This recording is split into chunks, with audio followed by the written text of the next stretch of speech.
Okay, let's dive right into this. Welcome to The Explainer. Today, we're unpacking one of the most intense, gripping, and honestly terrifying moments in ancient literature.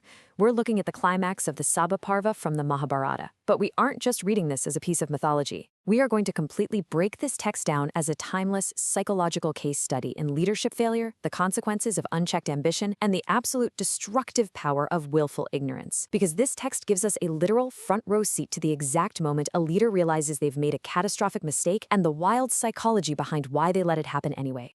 We've got to start right here with this incredibly profound thesis delivered by the royal advisor Sanjaya. He says, "The gods first deprive that man of his reason unto whom they send defeat and disgrace." Just let that sink in for a second. It sets this incredibly gripping, philosophical tone for our entire descent into this political tragedy. Sanjaya is basically telling us that true destruction doesn't begin out there on a battlefield. It begins right here in the mind. It starts the second a leader loses their grip on reason, morality, and logic. And honestly, this quote is the perfect lens for everything we're about to see unfold. Section 1. A King's Anxiety. To figure out how we actually get to that point of total lost reason, we have to look at the immediate aftermath of the infamous dice game. You know the one. The Pandavas have just been defeated and sent into exile. King Dhritarashtra and his sons have effectively won the entire earth and all its wealth. So you'd think this is a moment of absolute triumph, right? Popping champagne, celebrating. But instead, the text describes the king as seated, restless, just sighing in grief. Which brings us to this brilliant question posed by Sanjaya. Why grieve when you have won the whole earth? It's the ultimate paradox of this whole story. Dhritarashtra has achieved exactly what his faction wanted, but he's completely miserable. Because deep down, he knows the truth. He's consumed by this terrifying foresight. He knows he hasn't actually won peace. He's just guaranteed a future war. He knows he's eventually going to have to battle the mighty sons of Pandu, and that knowledge is literally eating him alive. Section 2. The Blindness of Doom. So Sanjaya holds this brutal mirror up to the king, basically forcing him to look at the undeniable fact that he permitted the very events that have doomed them all. He points out that this immense hostility didn't just happen in a vacuum. It stems entirely from Dhritarashtra's own mistaken actions. And Sanjaya explains exactly how this cognitive dissonance works. He says, when destruction is at hand, evil appears as good. He observes that the time of destruction doesn't just walk up and announce itself. It doesn't attack you with an upraised club. Instead, it's so much more insidious. It pollutes your understanding. It makes highly improper, genuinely wicked acts look totally justified to the person committing them. It makes someone firmly cling to evil because their moral compass has just been completely flipped upside down by their own ambition. Section 3. The Ultimate Insult. Now, what's really interesting about this part is the horrific catalyst for this ruin. It was the ultimate impropriety that the king just sat back and allowed to happen. His wicked-minded son, Duryodhana, makes the absolutely shameless decision to drag the virtuous princess, Draupadi, right into the royal court. This wasn't just some standard political maneuver. This was a line crossed that you can never, ever uncross. I mean, she was a princess sprung from sacred fire, dragged in while she was in sheer distress. Notice the stark contrast here between power and total paralysis. You see the plight of the Pandavas. They're robbed of their wealth, their kingdom, deprived of their attire, stripped of beauty and enjoyment, and plunged into bondage. But the absolute most crucial point here is that last one. They are bound by the tie of virtue. While Duryodhana and Karna are just hurling these cruel, harsh words and reveling in the viciousness, the incredibly powerful Pandavas don't fight back.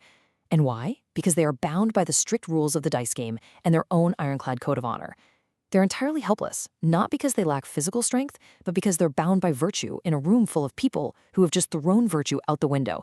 Section 4. Omens of Destruction.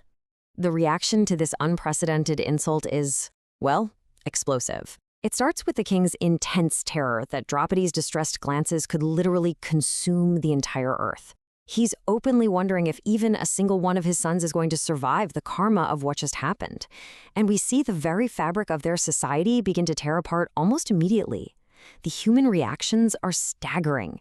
The wives of the Bharatas uniting with the queen set up this frightful wail and weep every single day. The Brahmanas, completely enraged by the ill treatment, go on a literal spiritual strike. They halt the sacred evening Agnihotra ceremony in protest. And maybe most significantly, the wise, respected elders of the court, guys like Bhima, Drona, and Kripa, physically abandon the assembly. The moral pillars of the entire kingdom are literally walking out the door. But wait, it doesn't stop with humans. The universe itself violently rejects what just went down in that court. It's a cinematic, rapid-fire succession of cosmic and supernatural omens that makes the impending doom feel totally inescapable. Within the first hour, winds begin to blow with the devastating force of universal dissolution. Then, a terrible thunderstorm breaks out, and meteors just start raining from the sky. Shortly after, Rahu unseasonably swallows the sun, plunging the whole world into terrifying darkness. War chariots are spontaneously catching fire, and then comes the most chilling omen of all. Jackals begin to cry frightfully from directly inside Duryodhana's secret fire chamber, with asses braying in response from every direction. I mean, talk about the universe screaming at you to stop. Confronted by this literal apocalyptic scene, the king finally breaks. In a moment of sheer, unadulterated panic caused by all these terrifying signs, Dhritarashtra attempts a really hasty retreat. He addresses Draupadi, offering to grant her whatever boon she wants, and she simply asks for the liberation of her husbands. So purely out of fear, the king hits the undo button. He frees the Pandavas, gives them back their weapons, and commands them to return to their capital. He honestly thinks he's just put the fire out. Section 5. The Fatal Choice.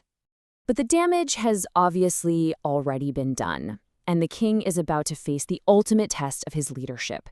He gets this stark, incredibly logical advice from his wise counselor, Vidura. Vidura just gives it to him straight. The wrathful Pandavas and their mighty allies are never, ever going to forgive this insult.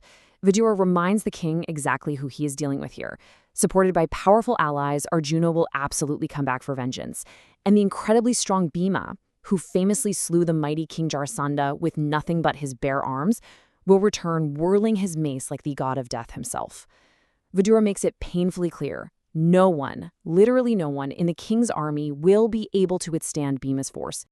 And this brilliantly illustrates the tragic dichotomy of leadership during a crisis. On one side, you've got Vidura's counsel. He is pleading with the king to choose peace. He says, without scruples of any kind, unite the two parties. He is offering a totally clear, rational off-ramp from total destruction. And on the other side, you have Dhritarashtra's action. The king is presented with the absolute truth, a crystal-clear path to save his kingdom and his family. So how does the king respond to all of that wisdom, all of those terrifying omens, all of that certainty of destruction? He actually admits it. He says, and I did not accept this counsel, moved by affection for my son. That is it. That is the tragic flaw right there. A leader actively, consciously ignoring the path to peace, ignoring the total collapse of morality, ignoring the literal warnings of the cosmos itself, all due to blind nepotism. He knows it's wrong, but his emotional attachment to his wicked son completely overpowers his reason. Which leaves us with this massive, haunting question. We've seen how the mind can be polluted, how evil can literally start to look like good, and how willful ignorance can doom an entire world. So ask yourself, based on the timeless lessons of this ancient text, when the signs of destruction are all around you, will you have the clarity to actually see them? And maybe even more importantly, will you have the courage to act on them? Thanks for joining me for this explainer. Keep questioning, keep learning, and we'll catch you next time.